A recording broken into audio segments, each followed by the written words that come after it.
Leta 1991 je bilo prelomno in ko je v Sloveniji se zadeve so dokaj normalizirale, je prišlo do vojne na Balkanu, se pravi v dveh bivših republikah, se pravi na Hrvaškem in v Bosni.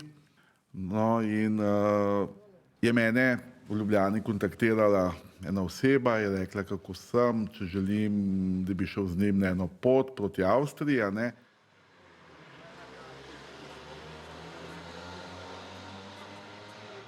Bil je pol Američana, pol Hrvata. Takrat sem jaz pač prvi stik navezal z predstavnikom ene pomembne ameriške agencije. Ne. Ta agencija je imela dostop do vseh podatkov, to se je jasno vedela, ne. In on je pač videl v mene eno osebo, ki bi lahko koristno. Verjetno je tudi vedel, da sem malo v nemilosti, da nič ne delam. In on me je odpeljal v Avstrijo, kjer so mi predstavili, in ta prvo, ki je bilo rečeno, res je bilo rečeno, da jih ne zanima Slovenija, da jih zanima Bosna. Oni so imeli izgleda v Bosni velike interese, ne, in da jih zanima vzdušje to, in nekako je imel informacije, da sem jaz, da tekoče govorim srbo-hrvaško, in pa Slovenci, bom tako rekel, Slovenci smo bili na splošno priljubljeni v bivših republikah. Nikoli, recimo, težko je enega Hrvata ali pa enega Srba angažirati. On vam kamor pa šel, tudi Makedonca težko,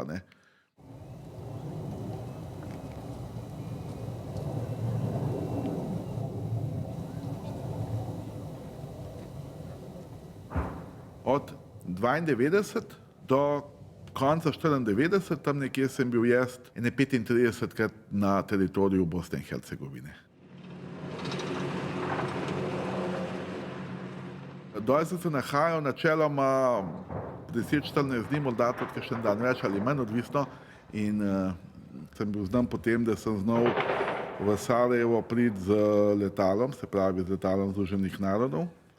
Potem sem pa pač spal v Sarajevu in sem potem za kakšen dan, dva šel proti Palam, proti Ilidži in pač spremljal dogajanja, ker to ameriško agencijo je zanimalo, kako so ljudje, kaj počnejo, kako se preživljajo, kaj si mislijo o svetovni politiki, o njihovi politiki, predvsem ta dogajanje med ljudmi.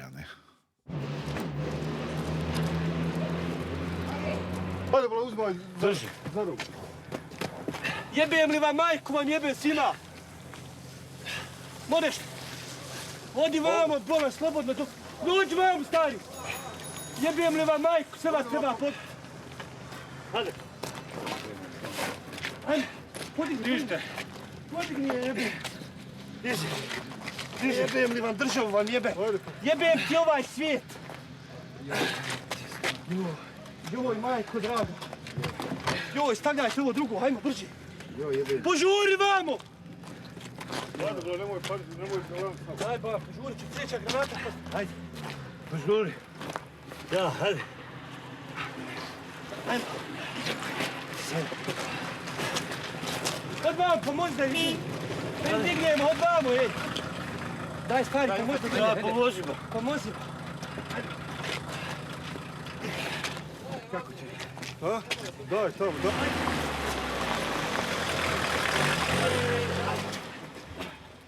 Uzmi. Hajmo, burac. Hajmo, idem, hajmo. Hajmo. Aha.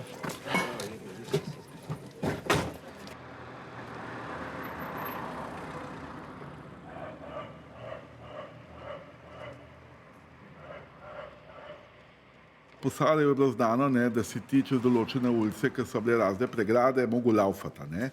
Tudi jaz, ko sem po Sarajevu hodil, so zmeraj rekli tec in zmeraj so bili presledki, pa nisi konstantno enako tekel, da si čim bolj zmedel na drugi strani ostrostrelca, da te ni podaril. Jaz sem zmeraj, ko sem potoval dol, sem imel najnujnejše zašivanje rane, morfi, potem proti opeklinam, to sem imel zmeraj, sem imel svojo najnujnejšo kirurško skrbo. Če bi me mogli nekje v eni od ambulant skrbeti rano, sem imel svoje vse za sebe. Američani so imeli glasno velik interes na tlu Bosne, a ne? So potem tudi dobro plačevali. Jaz sem v tistem času se sproščal z igrami na srečo, se pravi, meni je bila zelo všeč ruleta, ne? In če sem recimo v enem večeru, takrat so bile marke, a ne? Recimo zgubil 4-5 tisoč mark, meni to ni predstavljalo noben strošek, a ne? Bil sem vrhunsko plačan, no? Ampak res je pa tudi, da sem bil vrhunsko izpostavljen, a ne?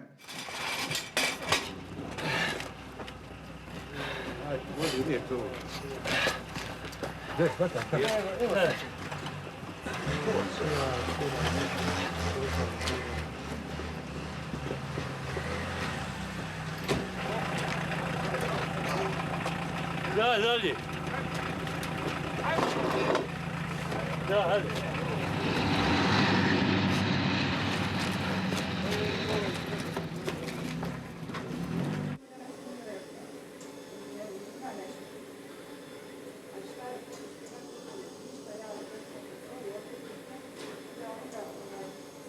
Moja pokojna mama mi je zmeraj rekla, da so me Marsovci potaknili v podobnišenci, a ne?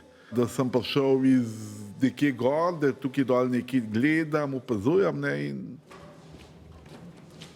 moja babica je prvotno želela, da bi bil jaz duhovnik in jaz sem bil vpisan na teološko fakulteto, ne, in ko je moj oče to zvedel, ko je prišel domov, a ne, je rekel, če ste vsi zmešani, bomo šli vsi na Goli otok, kakšna teološka fakulteta, kakšen far, ne, ti greš v Beograd, in sem šel v Beograd na šolanje.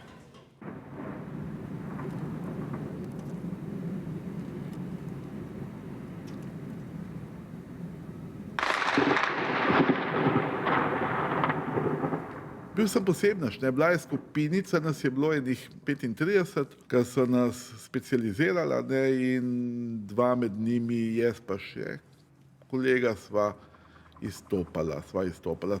So rekli, da že nekaj generacij niso imeli dva taka pitomca, ki sta sposobna marsikaj narediti, no.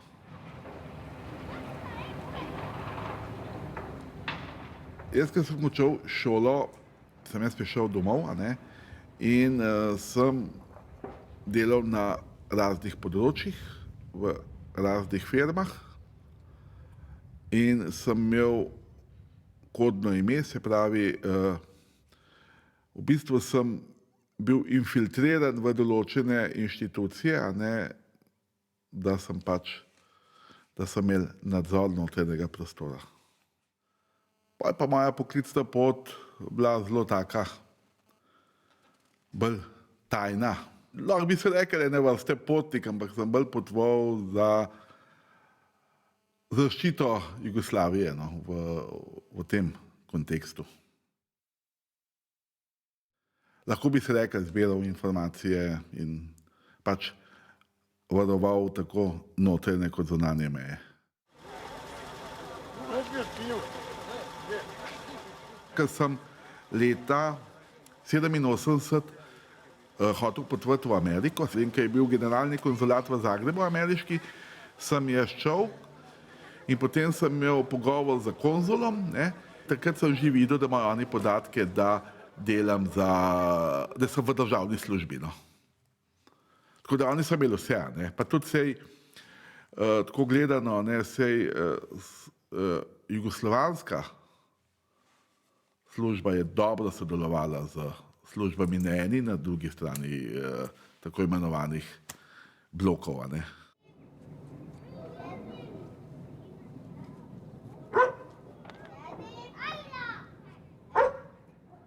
V januarju leta 1993 sem bil povabljen v Beograd in tam so mi pač določeni kolegi, ki sem jih imel še prej z Juge, pač povedali, da če me zanimajo kakšne druge zadeve, ne, in takrat sem prvič spoznal tisto temno plat te državljanske ali pa kakorkoli bi kdo rekel vojne v Bosni, a ne. Z helikopterjem sem bil odpeljan na Pale. Na Palah je bil pač sedež Republike Srpske In tam so mi pač povedali, da mi bojo pokazali eno zadevo, ne, in takrat sem prvič spoznal sarajevski safari od blizu, se pravi iz neposredne bližine. Bil sem na Grbavici in sem videl, kako za določene vsote denarja pridajo neznani ljudje in streljajo na obkoljene prebivalce Sarajeva.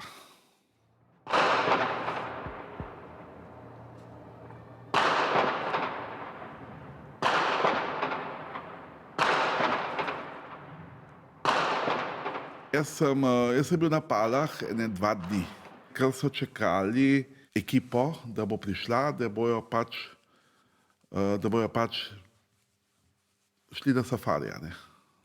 Spomnim se, da me je pač en predstavnik srbske vojske, ne, se pravi Republike Srpske, rekel, da mi bo razkazal zelo bližnje položaje njihovih vojakov, ne, ki so napram vojski federacije. Ne.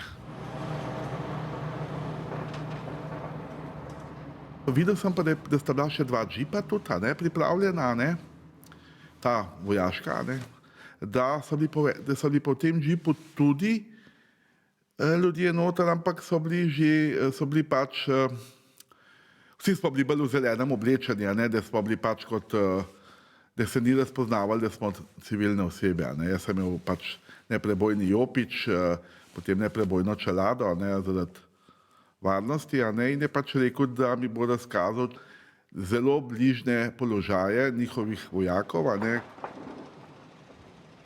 No, potem smo se ustavili pred blokom, tam sem videl 3 gospode, ki sem jih takoj po obrazih gotovo, da to niso iz Bosne, niso Srbi, niso Črnogorci, da morajo biti iz Zahoda. Ne.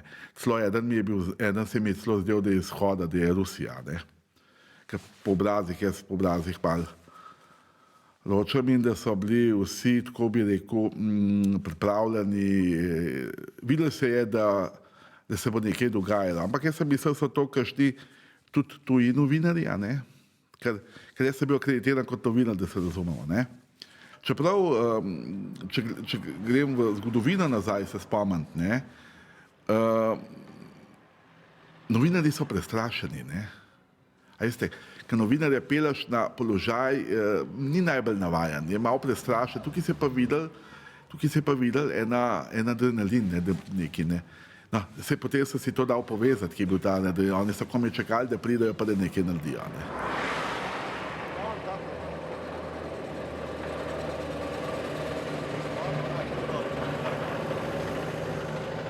Prijemo not, ne, in ko prijemo v 2 sobi, ki sta bile pač pripravljeni, vse je bilo tako maskirano, pa bilo je več pozicij, tako da so se pozicije menjale, ne, tako da so se skozi, ko so ustrelili, ne, eni so šli na drugo pozicijo, ker z ene pozicije ustreliš, je velika možnost, da te iz druge strani nazaj ustrelijo, ne, ker se pač razkrije položaj ostrostrelca. Ne. Pa sem pa le videl, da je v tekoči angleščini ta od vojske, ne, nagovoril 2, da zdaj bojo pa pripravili, ne, ampak sem jaz vseh mislil, da se bo on tam zraven ulegel, ne, kaj daljnogled, pa da bo prek daljnogleda gledal. Ne. Nisem mogel verjeti, da se je ulegel, ne, da mu je bila predana puška, vse je bilo naštimano in da je ustrelil. Ne. Jaz bom sicer iskreno priznal, da jaz sem bil malo v šoku, čeprav sem bil iz pozicij, ki sem jih prej delal, navajen videti svinjarije, ki so se dogajale, ne. Ampak kljub temu si, ne, ampak pač zgodilo se je, ne, mislim, ena oseba je bila ustreljena, je padla, ne, ker jaz sem tudi potem pogledal čez ta daljnogled in sem videl, da je bila ustreljena, da je padla, da takrat so se ljudje razbežali, so bežali, ne, in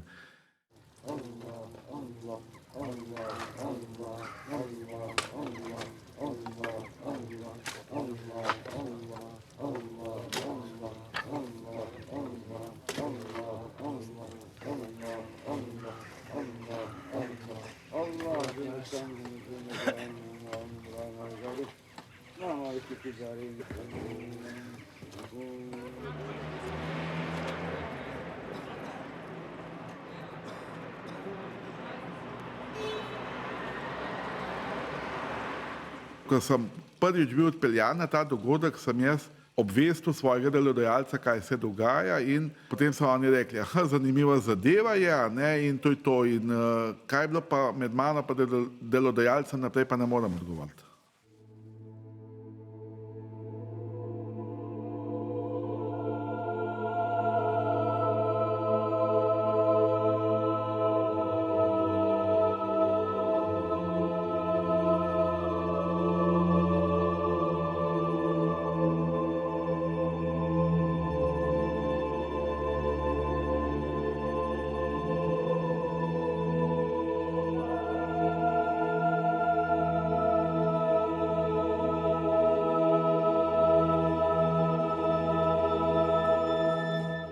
Naslednji ogledi so bili pa na mojo inicijativo, ker mi je bilo to zanimivo, kakšni ljudje to počnejo. Ne? Te ljudi, ki sem jih jaz videl, ne, sigurno niso bili eni povprečni ljudje, so bili nekdo na pozicijah, ne, in so bili tudi z tega vidika varovanja. Ne. Politik ne gre to delati, nekdo iz ozadja, se pravi lobiji. To je ena nadgradnja, ki je človek že, predvsem kariba, ne, je vsega navaličen, pa si reče, zakaj pa ne bi dele jaz tam v Sarajevo enega otroka ali pa enega odraslega človeka ustrelil, pa bom imel en zadovoljstvo. Ne bom samo živali pobijal. Ne. Jaz nisem nikoli slišal cen, koliko je bila cena, samo vem, da je bilo grozno drago, ampak vem, da je bilo, ko so govorili, da je bilo, če si dobil tarčo otroka, da je bila to višja cena. Ne.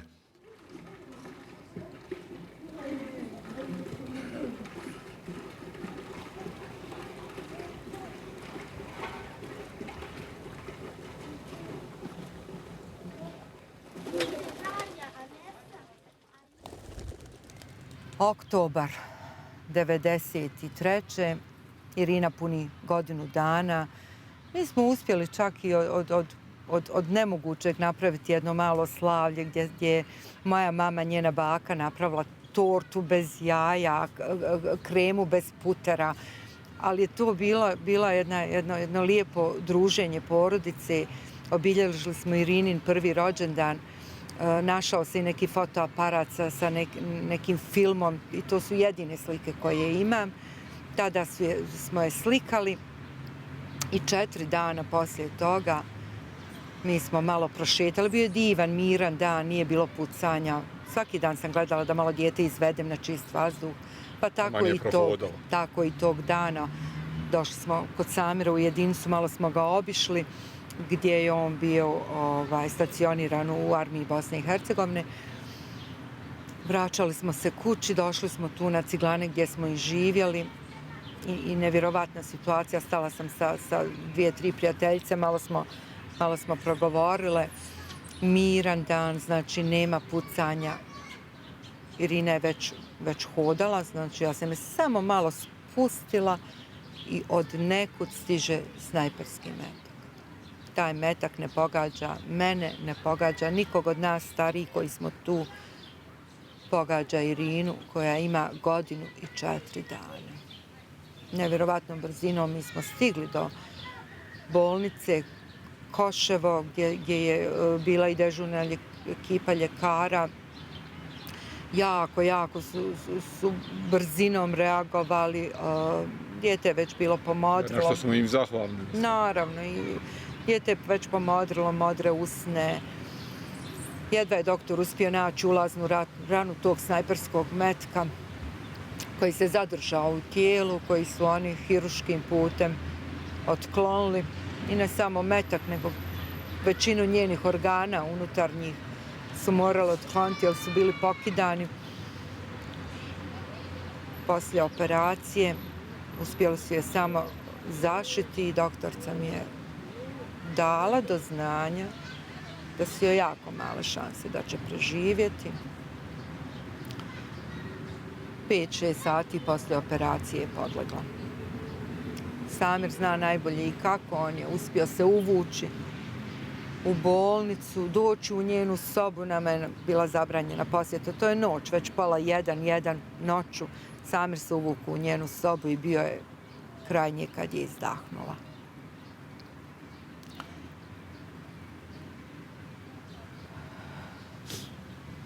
Teški trenuci. Valjalo se vratiti kući i objasniti to da je prestala disati. Ja sjećam se jedan crni ljekar, ja ne znam koliko se sjećate, prije rata je dosta bilo Arapa koji su ovdje završavali medicinu i u bivšoj Jugoslaviji i on je me zagrlio, izveo me iz bolnice, zamolio me da se ponašam kako je dolikuje, mislim, eto, normalnom čovjeku, što ja vrlo teško sam uspio savladati taj nekakav svoj gnjev i ne znam šta da kažem. I on me ispratio do kuće, blizu smo stanovali, gdje sam zatekao stanu i čime je vidjela, počela je plakati, znala je šta je bilo. Bilo je sve jasno. Da smo izgubili tu bitku. Danas bi Irina imala 27 godina, a 26 godina je, znači, prošlo od njene pogibije. Boli, i dalje boli, bez obzira na vrijeme. Ja mogu reći da je posljedica toga ostala što smo mi 94. godine onako sretni, doznali da sam ja opet u drugom stanju i to smo smatrali da je možda opet najbolje rješenje da dođe na svijet novi život, nova beba. Tad sam nosila dječaka, ali opet se sudbina poigrala s nama i kad sam ušla u 9. mjesec, samo je tom djetetu prestalo srce da kuca. Znači u njeznoj utrobi fetus je umro. Ljekari su samo konstatovali smrt, 10 dana. Me nisu mogli čak ni poroditi, jer nismo imali uslove, nismo imali lijekove, nismo imali medikamente na koji način da me porode. 10 dana sam lijegala sa mrtvim djetetom u stomaku i tako se isto bundla. A pored nje su bile žene koje su rađale zdravu djecu. Da, koje su čuvale trudnoću. Poslije tog poroda, te mrtve bebe, tog dječaka, samo mi je doktor mogao reći da je dijete bilo zdravo, da je trudnoća bila onako uredna, školski uredna, ali da je to moje psihičko stanje. Da sam ja svoje psihičko stanje prenijela na svoju bebu i da beba to nije izdržala. Njezino srce nije izdržalo. Tako je, tako je.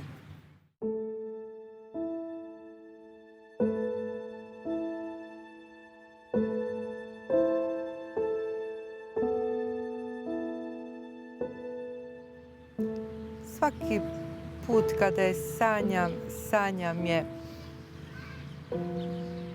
u toj dobi u kojoj je i ubijena, znači sa tih godinu dana. Samo sam je jednom sanjala kao djevojku koju sam ja našla. I kad sam je prišla i rekla je u tom svom snu, drago mi je da sam te našla ili su mi te ukrali kada si imala godinu dana, tad je bila prelijepa, prekrasna djevojka, ali ja sam znala da je to ona.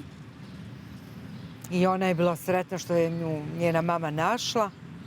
Samo sam jednom taj san sanjala, a uglavnom su ti sni u toj dobi u kojoj je ubijena. To je onaj period kako smo ga mi provodili, znači naši zajednički trenuci, tako i samo i sanjam. Ništa novo.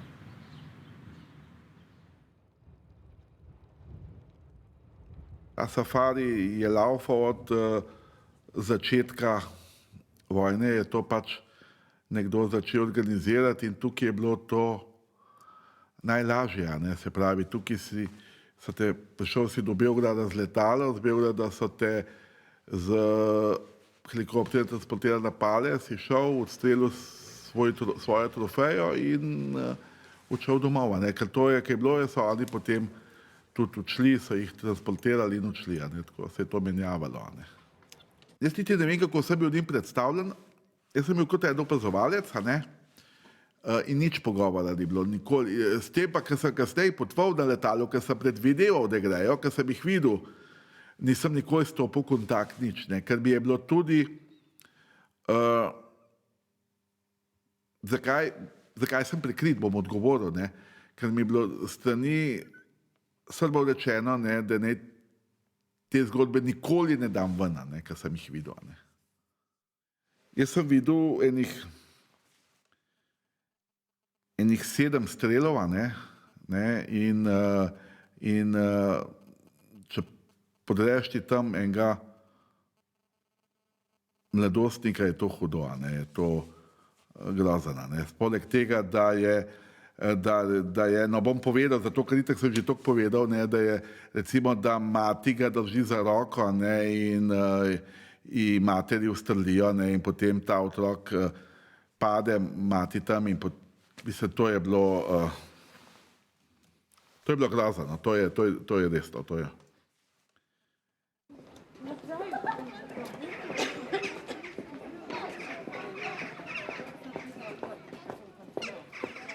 Ko smo prišli na pozicijo ostrostrelca, je ostrostrelski bil tam pripravil puško. Ne. Potem je oseba, ki bo streljala, se ulegla zraven.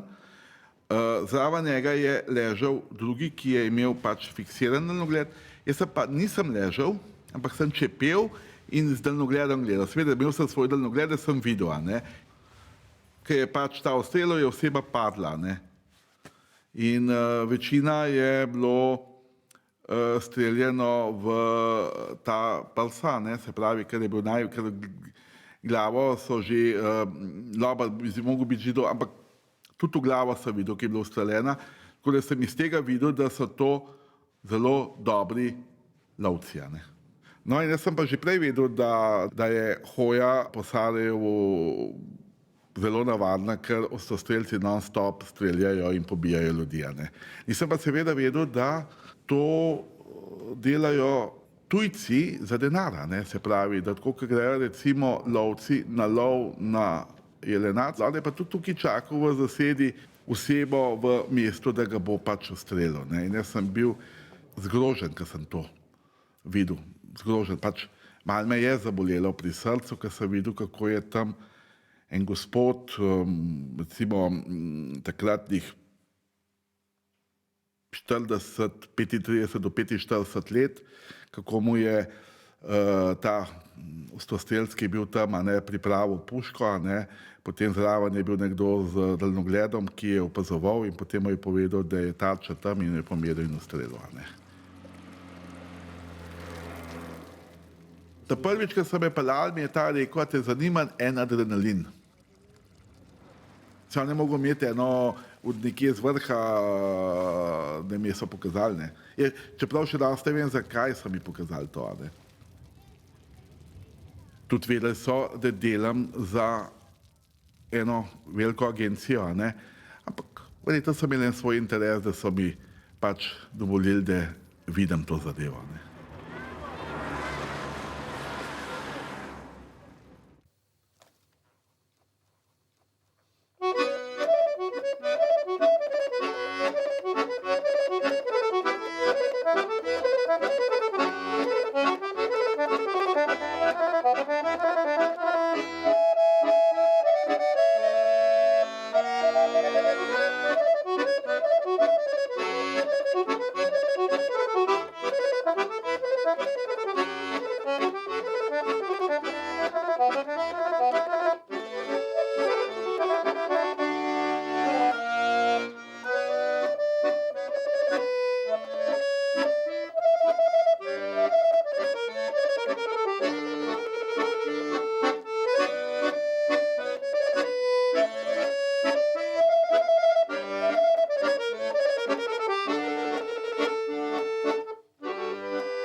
Ja sam studirao fiziku u ratu, nakon što sam napunio 18 godina i bio sam regrutovan, bio sam u vojsci, ali svako jutro nakon postrojavanja u kasarni prve motorizovane brigade bi se presvukao u civilnu uniformu i pretrčao do Prirodno-matematičkog fakulteta gdje sam studirao fiziku i prve lekcije su bile upravo kosi hitac. Gdje smo pod svim granatama i mecima i hiticima mi smo ispaljivali male ping-pong loptice iz topa i mjerili udaljenosti, iscrtavali te putanje i raspravljali o fizici, matematici, gravitaciji. I jednog takvog dana, vraćajući se u stvari, bilo nas je samo troje na odsjeku za fiziku. U stvari, imao sam troje kolega, ja sam bio četvrti. I dosta tih predavanja smo u stvari išli kod profesora kući, jer nas je bilo dovoljno da ne idemo na na katedru koja je bila zapravo na prvoj liniji fronta tada na obali rijeke Miljacke koja dijela ovaj svijet na dvoje. I privučen jednim tako prelijepim popodnevom, to neko nebo koje se prvi put ukazalo nakon duge zime, 3. marta 1995. neki, to je možda bio prvi dan proljeća. Dan kada je proljeće stiglo, možda prije vremena. Ali ja sam izašao privučen ljepotom tog neba. I ispred Zemaljskog muzeja pogodio me snajper.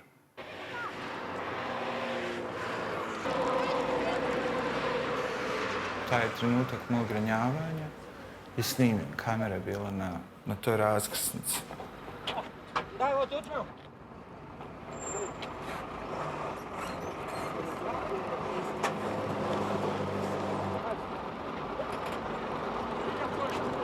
I desilo se ono što smo, svako od nas je uvijek računao da će prije ili kasnije svako od nas biti, da će nam se to desiti.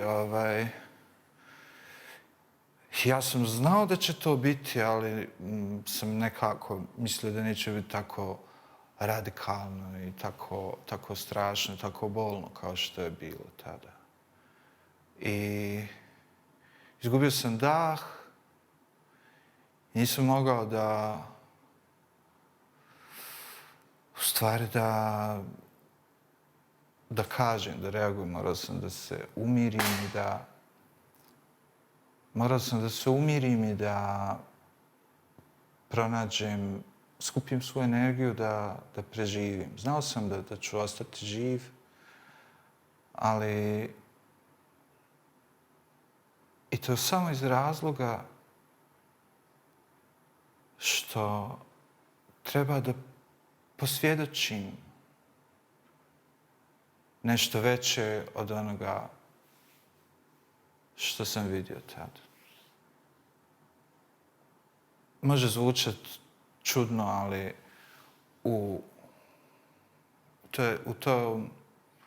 taj prelijepi zalazak sunca koji me izvukao iz skloništa i doveo na to mjesto, ta tragedija i drama koja se odvila tu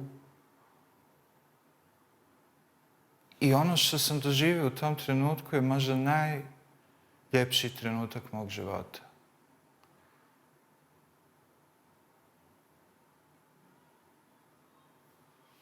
To može biti zato što sam za prethodne 4 godine rata razvio tu sposobnost da u što većoj tragediji pronalazim ljepotu koja može da joj se suprotstavi.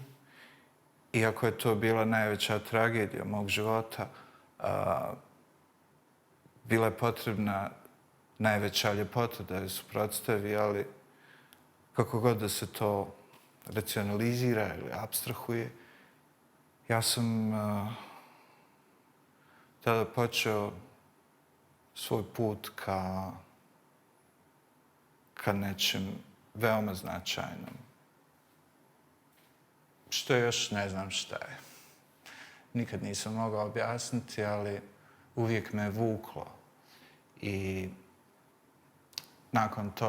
nakon što sam preživio taj trenutak i nakon intenzivne njege u bolnici Koševo i nakon odlaska u New York na rehabilitaciju, povratka u Bosnu i uvijek sam zapravo bio opsjednut time kako prikazati taj zalazak sunca tog dana, kako reći nešto lijepo o svemu oko nas.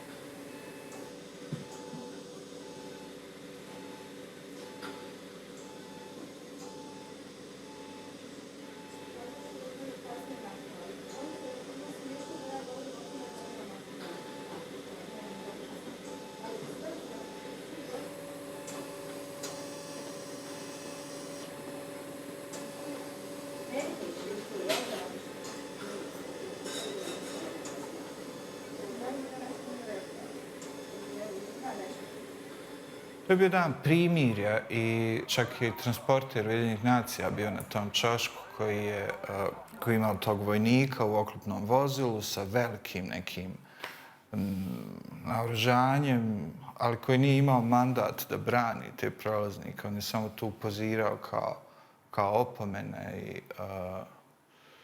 kao neka nesupstancijalna, nemoćna opomena prisustva bez snage. I u tom snimku nema traga tog zalaska sunca. To je neki 4:3 beta snimak koji je zabilježio samo činjenice o tom danu, ali istina je puno širi kadar. I tragati za tom istinom, svjedočiti, biti, ispričati o ljepoti svega toga, to bi bilo zaista, možda je to razlog zašto sam tu, koji mi nikad nije bio jasan od kako se to desilo.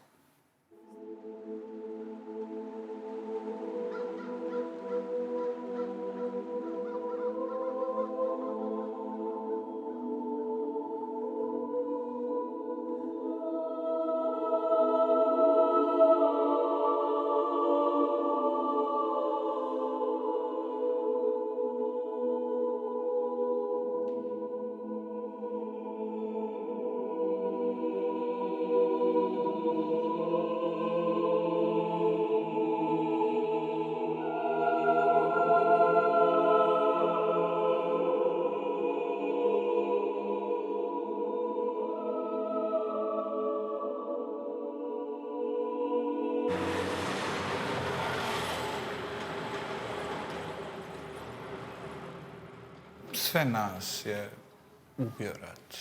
Svi smo pogođeni. Duboko i neizlječivo.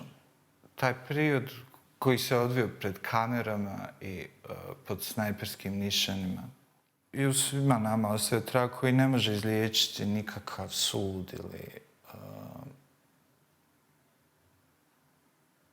nikakva naknada, nema nagrade, nema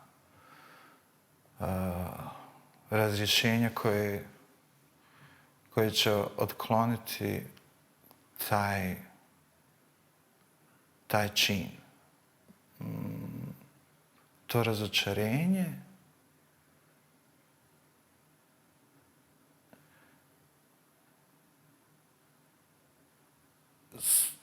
koje je ostalo kao trag neke bolesne nade, neke neispunjive želje, neke vječite zaludnosti svega što smo vjerovali. I svi mi polako umiremo od tih rana. Čudno kako svo nasilje koje je sve prisutno, to nasilje u javnosti, u ideologijama, u politikama, u svijetu, koje izgleda tako privlačno kao nešto dinamično, kao drama koja je uzbudljiva. To je postao oblik zabave. Mi smo toliko navikli kao rod, kao ljudski rod na nasilje, da nam je mir dosadan. Mir doživljavamo kao mrtvilo i prazninu u kojoj se ništa ne dešava. A zapravo je mir život. Mir je taj koji kažnjava, mir je taj koji rađa, mir je taj u kojem sve nastaje. A mi ga apsolutno ne želimo na ovom svijetu.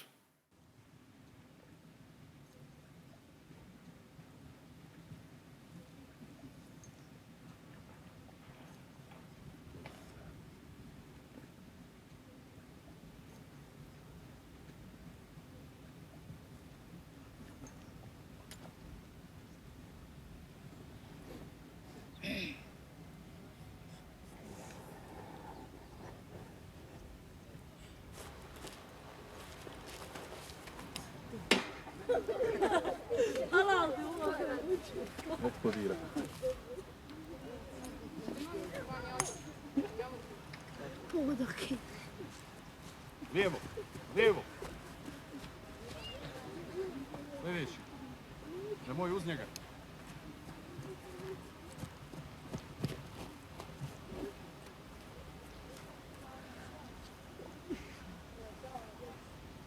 Hajde.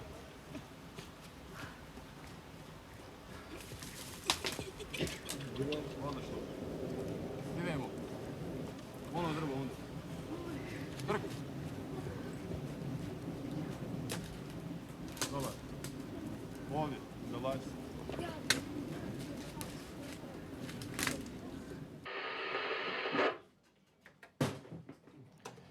Negdje početkom 1993. dobio sam poziv tadašnjeg šefa vojne obavještajne službe da pređem iz pres centra u obavještajnu službu. Tako da sam od početka 1993. pripadnik obavještajne uprave armije Bosne i Hercegovine. Od brojnih sektora u službi mene je otprilike po prirodi prethodnog posla i obrazovanja i iskustva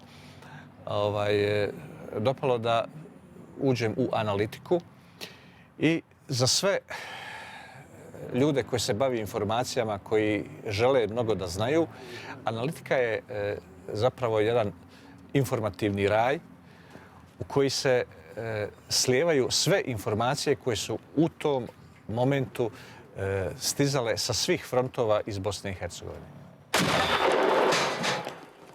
Obavještajna služba je tada podmirivala sve jedinice armije Bosne i Hercegovine, ne samo iz Sarajeva, nego i za svih drugih frontova sa podacima o neprijatelju, o namjerama, o planovima.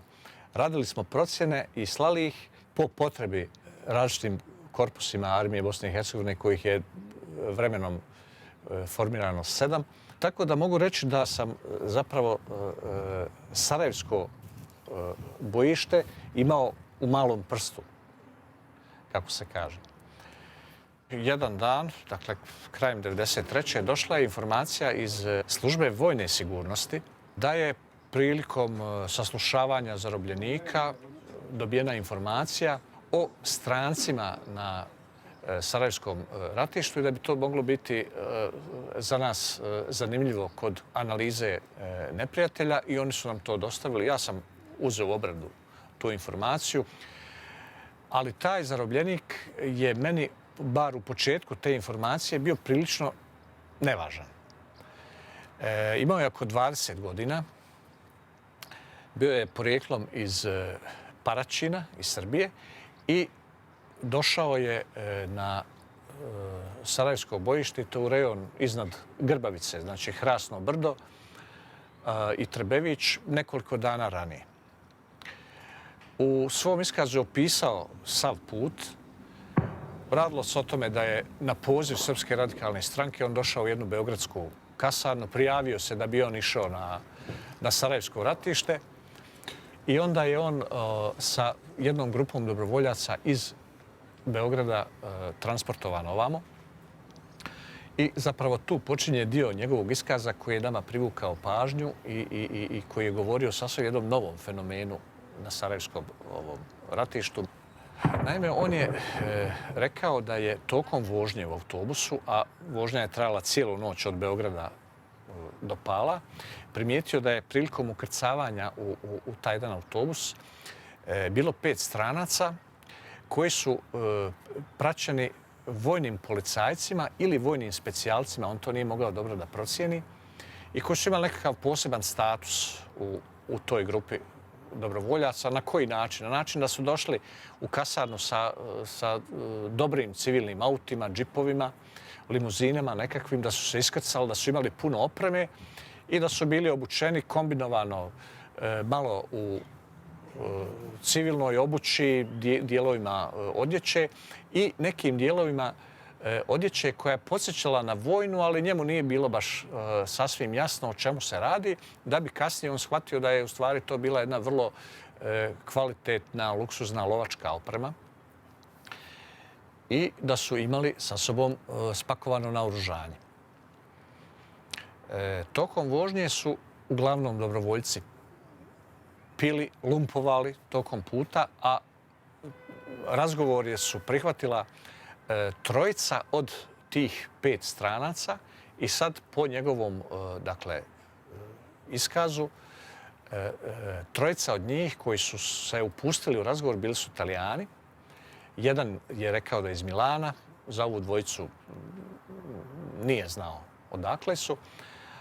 A taj 4. i 5. tokom vožnje nisu komunicirali, pokušavali su spavati ili nisu nikako komunicirali, nisu pričali. Tako da je on stupio u razgovor sa ovim ljudima, koliko su oni znali po koju riječ srpski, koliko on znao engleski. Njega je uglavnom zanimalo koliko oni dobijaju dnevnice, koliko su plaćeni da idu ratovati za Srbe u Bosnu. Na što su oni njemu rekli da zapravo oni neće dobiti nikakvu nagradu, nego da su oni platili da idu ratovati u Bosnu. Njemu je to kao jednom sitnom plaćeniku, kriminalcu, bilo neobično jer je njegov motiv bio da nešto ovdje zaradi, da nešto opljačka. Pa kako oni, šta plaćaju? Pa oni plaćaju da idu u Sarajevo i da im srpska vojska omogući da pucaju sa zgrada na ljude, na ciljeve u gradu, u slobodnom dijelu grada. I oni to plaćaju kao jednu čisto naknadu, kao tarifu u lovu.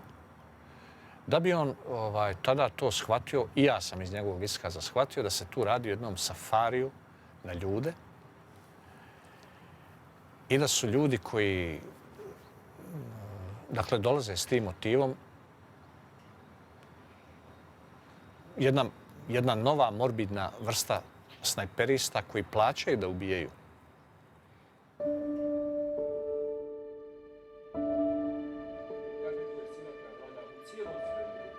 Kako među zvijezdama i planetama, tako isto među najsitnijim česticama.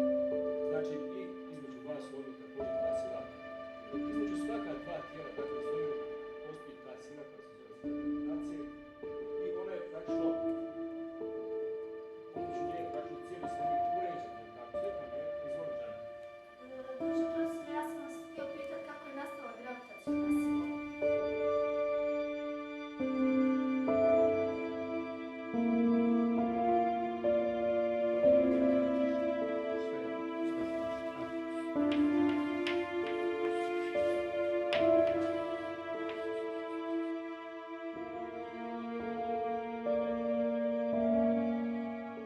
tražili smo da se taj zarobljenik ponovo sasluša, da se izvrši takozvano proširivanje i potvrđivanje informacija. Međutim, on tu nije bio naročito koristan i suština njegove priče je bilo da su dovezeni na Pale. Na Palama je ta ekipa od 5 stranaca sa svojom pratnjom, sa srpskim specijalcima izašla. Oni su produžili u Sarajevu Lukavicu i on od tog momenta više nema nikakvih saznanja. Ja sam analizirao tu informaciju koliko je bilo moguće i napravio jedan siže, jedan zaključak da se tu radi o novoj pojavi na Sarajevskom ratištu, da se tu radi o jednom specifičnoj vrsti neprijatelja, o strancima koji zapravo nisu stvarni neprijatelj u ratu, u agresiji na Bosnu i Hercegovinu, ali su stvarna opasnost obzirom da se sada i oni nalaze na srpskim linijama i da oni otvaraju vatru na civile. U svakom slučaju, znali smo da je to jedna nova opasnost na Sarajevskom ratištu. U vojnom smislu to nije bilo naročito bitno. Pored desetina snajperista redovnih u redovima Vojske Republike Srpske, pa stranih plaćenika, pa onda ovi vikend plaćenika. Dakle, to je bilo još nekoliko snajperista koji su svakodnevno pucali na grad. Nije to bila neka posebna sad sila koja bi promijenila odnos snaga ili uticala na odnos snaga, ali je bilo svakako vrijedno pažnje jer je na taj način Sarajevsko bojište postalo poprište jednog specifičnog hobija i mi smo pokušali dodatno istražiti, dakle od naših organa po jedinicama, da li na linijama odbrane koje nisu urbanog karaktera, dakle ne u Sarajevu, ne ovdje na Grbavici, nego po linijama odbrane koje su na periferiji grada, dakle šuma, polje, stjenoviti dijelovi, da li i tamo moguće da ima nekih znakova, da imamo tu vrstu snajperista. Ti nam pokušaje nisu baš dali neke rezultate. Uvijek se dolazilo do podataka da ima snajperskog djelovanja svakodnevno, nekad intenzivnije, nekad manje, ali naši izviđači, naši osmatrači se nisu posebno niti mogli, niti htjeli upuštati u to procjenjivanje ko je s druge strane, ko drži pušku. Jednostavno se zaključivalo da li je na tom i tom području opasna snajperska vatra ili nije i to je otprilike bio kraj priče. Dakle, na taj način nismo mogli ništa više da saznamo o lovcima snajperistima. Tako da je tadašnji šef Vojne obavještajne službe, general Mustafa Hajrulahović, koji imao nadimak Talijan, bio je legenda odbrane Sarajeva, on je preminuo poslije rata. On je tada zapravo pokrenuo pa jednu aktivnost proširivanja saznanja o toj pojavi tako što smo tražili saradnju od stranih obavještajnih službi. U Sarajevu u to vrijeme u sastavu UNPROFOR-a bilo jedinica iz raznih armija i one su redovno bile praćene vlastitim obavještajnim resursima i mi smo u to vrijeme nastojali da iskoristimo pozitivne kontakte, dobru saradnju sa obavještajnom službom Italije SISMI, koja je tu bila tad prisutna kao podrška vlastitim snagama u sastavu UNPROFOR-a. Organizovan je jedan sastanak u sjedištu Vojne obavještajne službe upravo po pitanju tih snajperista i prezentirali smo im početna saznanja, što je za njih bilo iznenađenje. Po mojoj procjeni je bilo zaista iznenađenje, nije bilo nikakvo hinjeno iznenađenje kao ne znamo mi ništa o tome, a zapravo je stvar nekog državnog posla. Ne, naš je utisak bio da se radi o potpuno ilegalnoj, nečijoj ilegalnoj operaciji o kojoj talijanska država, vojska niti policija vjerovatno nema pojma da se ikako dešava. Mi smo im dali informacije i zamolili da oni istraže čitav slučaj, obzirom da zapravo taj lanac nuđenja aranžmana, dovođenja ljudi iz Italije, bilo da su Italijani ili neki drugi, kreće negdje iz Italije. Milano nije bio tu bitan, bio je samo mjesto odakle je dolazio jedan od njih, tako da mi njima zapravo nismo puno toga mogli reći i oni su počinjali sa vrlo oskudnim početnim informacijama.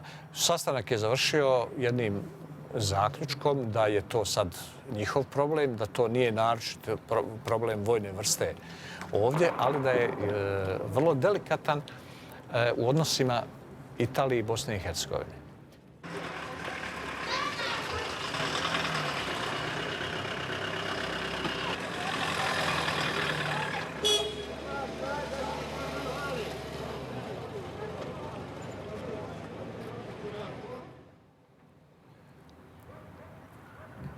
Čekali smo šta će uraditi SISMI i italijanska državna, unutrašnja državna služba, tadašnji SISDE, jer jednostavno naše su mogućnosti ovdje bile iscrpljene. Ja sam se nakon 3-4 mjeseca kod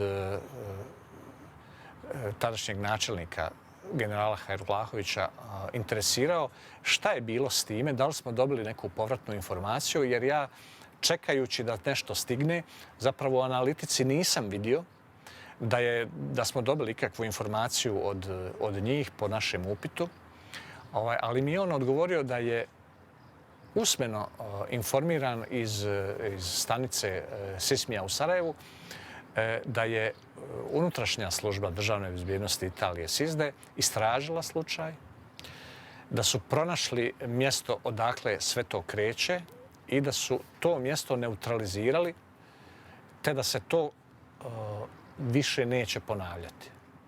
Jaz mislim, da je safari trajal vsaj do tik pred iztekom leta 1994, pa mogoče še malo dlje, ker jaz sem v letih 1993-1994 bil ogromno dola. Tako bom rekel, glavno mesto Srbije je bil povezan z letalskim prometom iz celega sveta in najbližje letališče Sloveniji ali Hrvaški je bil Trst in Trst se mi je bil 3-krat dnevno je letelo letalo v Beograd. Jaz sem opažal na letalo, ker se pravi iz Trsta je letela je letel JAT ATR-42, to so bili ta turbopropelska letala, da so bili na njemu določeni tipi ljudi, ki sem vedel, da grejo na biznis dela dol. In imam tu dva dobra kolega, ki sta pa te transporte delala, ker ona dva sta bila zaposlena v vojski Srbije, ne Republike Srpske, ampak vojske Srbije, se pravi, sta bila pilota helikopterjev. Pač za plačila, da se je to delalo. Ker to načeloma je bilo to, je bil vikend, je bilo čez te, ampak to je zelo tako bilo to. Iz Trsta tam, pa tako je naslednji dan naprej, pa tako, to ni bilo kakšno dolgo zadrževanje, to se je hit menjavalo, so ljudje hit se vračali nazaj. In vem, da je tudi po informaciji, ki sem jih kasneje imel, Američani, Kanačani, Rusi, govorilo se je tudi o Slovencih, sem teh informacij 100% nimam, ampak govorilo se je, kar pa verjamem, vsi Slovenci smo tudi en poseben narod, da se tudi tukaj kdaj kaj še najde, da bi to šel lahko narediti.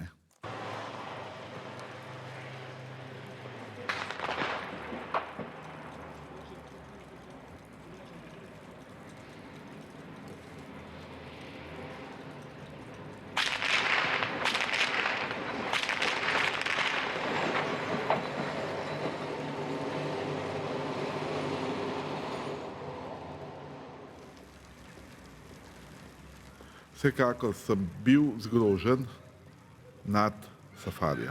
To je vrh tiste sprevrženosti, tako nasilno, nečloveško, nehumano ubijanje, pa iztrebljanje ljudi, pa mislim, da je bilo v Bosni, pa da še dolg cajta ne bo. nikjer na svetu. In kljub temu, da so bile v Bosni mirovne sile, da so zahodni zavezniki vedeli za to, da se je to dogajalo.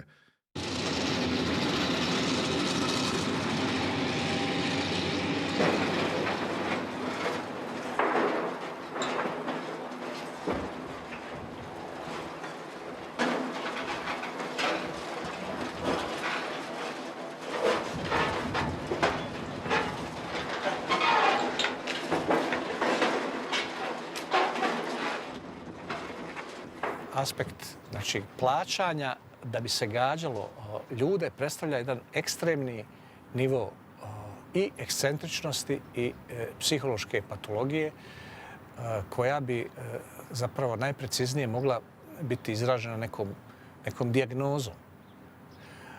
Mi smo ih kao takve doživljavali ne baveći se puno time šta je njihov stvarni motiv i šta su njihovi životi bili prije toga.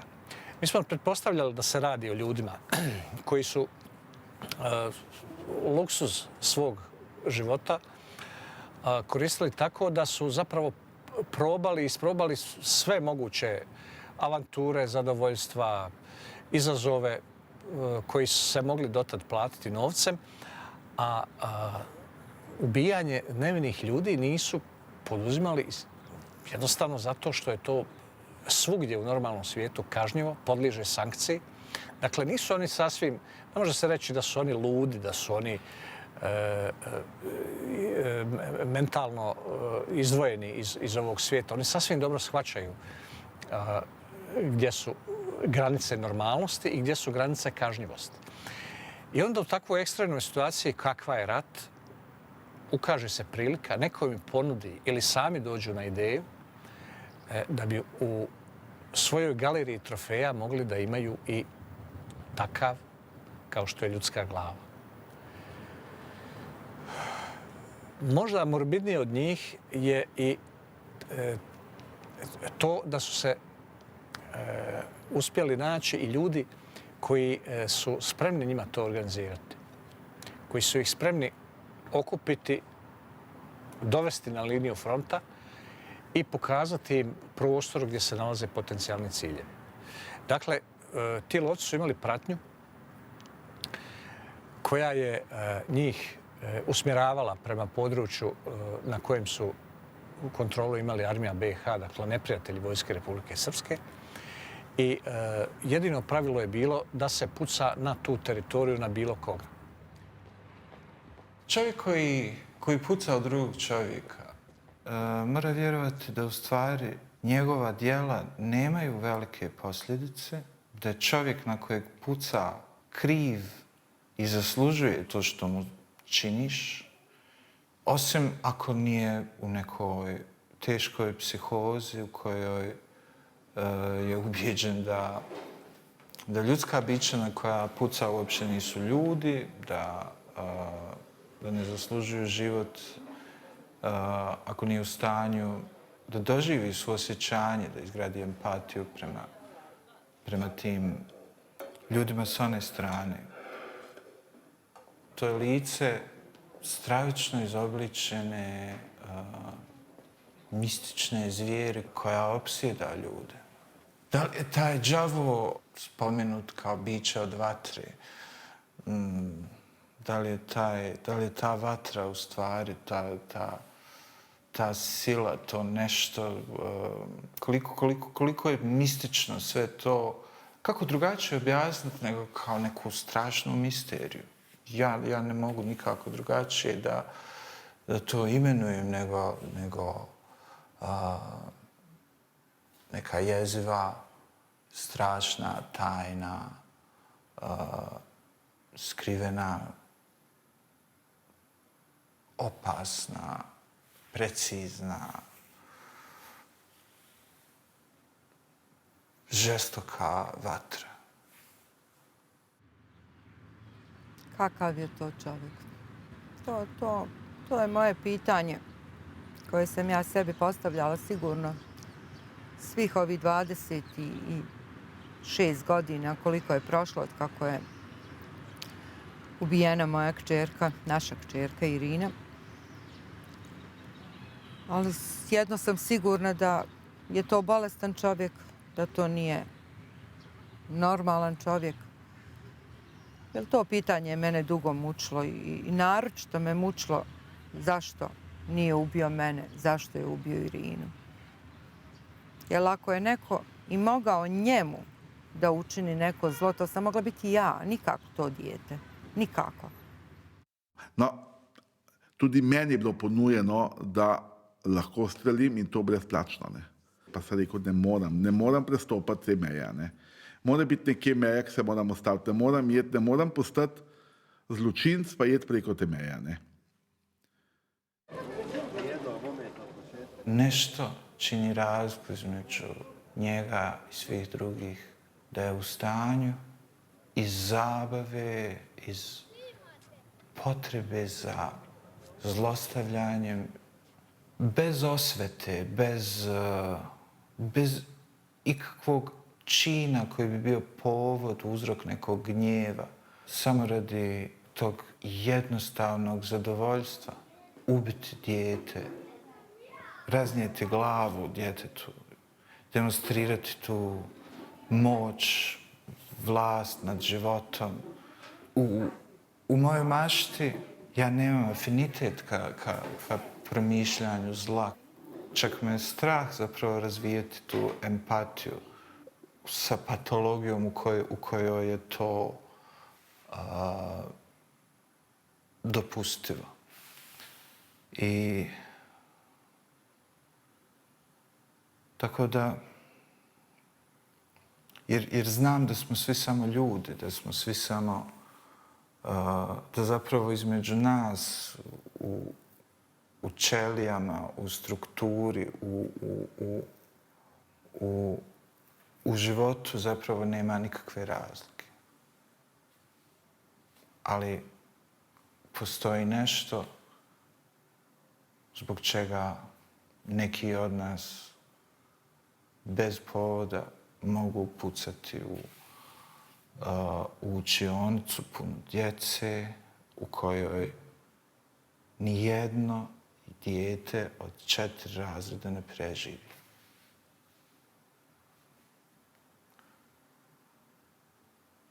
Da postoje ljudi koji mogu zlostavljati čovjeka godinama, silovati, mučiti, ubijati sistematski i kasnije prikrivati taj zločin, prenositi iz jedne grobnice u drugu. I da postoje ljudi koji će sada otići u neku drugu zemlju gdje je haos toliki da mogu bez posljedica ubiti čovjeka. Bože, da živim još samo jedan dan, još jednom sunce nad Bosnom da ugledam. Može li zvijezdu naći ptica, može li sreću naći izbjeglica, mogu li Bože da živim još samo jedan dan. Šta mi to noćas može da bude utjeha, još jedna zora sviće bez njenog osmijeha. Može li zvijezdu naći ptica, može li sreću naći izbjeglica, mogu li Bože da živim još samo jedan dan. I da se kući vratim, da joj pod prozor svratim, ona